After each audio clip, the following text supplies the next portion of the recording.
Today, I'll be discussing the evolution of music streaming and how it's changed throughout time, which it's changed quite a bit, honestly.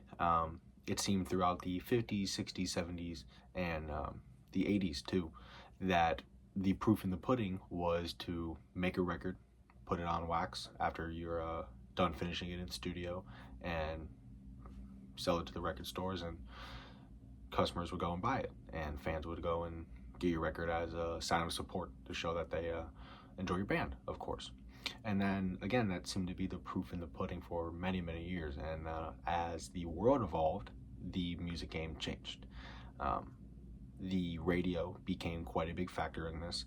They would, of course, along with the records, put these songs on the stations, and really became the rise of a huge platform for uh, artists to really get their names out there, and as a way to, before people buying their record, show them kind of what they have, and to offer to see if they wanted to buy more. So radio really played a huge role in just the rise of music evolution and where we are with streaming today, especially AM and FM radio. That was crucial for what we're kind of discussing today. So for many, many years too, now it's really started to fade out. But even today, you still have some select stations that you can buy with packages and whatnot. So it's still very much in the game.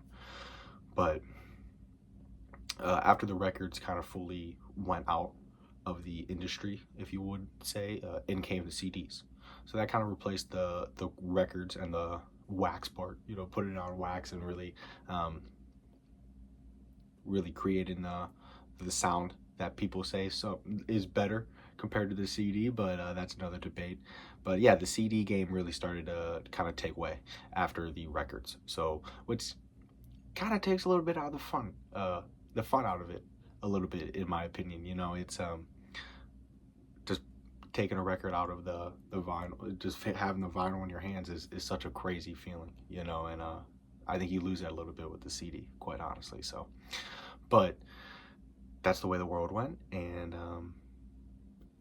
after the CDs slowly started to fade out, again, the world evolved.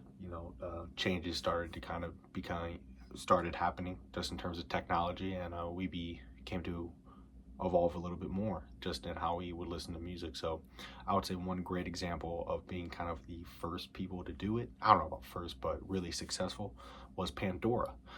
They had a huge platform and following very early on, from what I can remember, and they used algorithms. They were one of the first ones to do this successfully, to play a song that you might enjoy, and then after enjoying that one, play one that was very similar. So they were one of the first big guys to kind of use algorithms and music in one to really give the user a enjoyable experience, and maybe find some music that they didn't know. So played a very good role for music, because it also expanded the sound of these artists globally and gave people a huge platform, and it was free.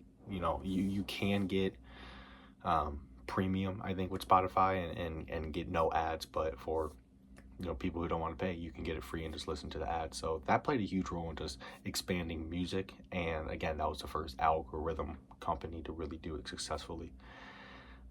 However, the only downside of that is, artist wise, you're not paying them anything. So not that it's all about the money, but you buy the records as a sign of support. So just like Pandora, streaming this music globally, in come some bigger companies after even Pandora, to kind of digress from where I was going. But nowadays you have all these major companies. Spotify is a great one, where you can pay premium again or get the ads, but they use algorithms again to give you music that you would enjoy without ever finding it on your own, possibly. And Apple Music is another example, where you're just streaming it, you're adding it to your playlist or whatever it may be, and you're not paying anyone artist-wise money, going back to what I was just mentioning. So that's the only kind of downside, in my opinion, of all this streaming kind of game is, again, it's not all about the money. I'm sure they're all doing okay. they're major stars, but, you were buying these records, and as a sign of support again. And you know, I think we maybe have to get back to that a little bit. You miss some of the feel, and just the music has a different appreciation, I think, when it was done kind of the record way, in my opinion. But we're here, and it's a very good way to kind of expand music, as we were saying. So give me your thoughts, and yeah, have a great night.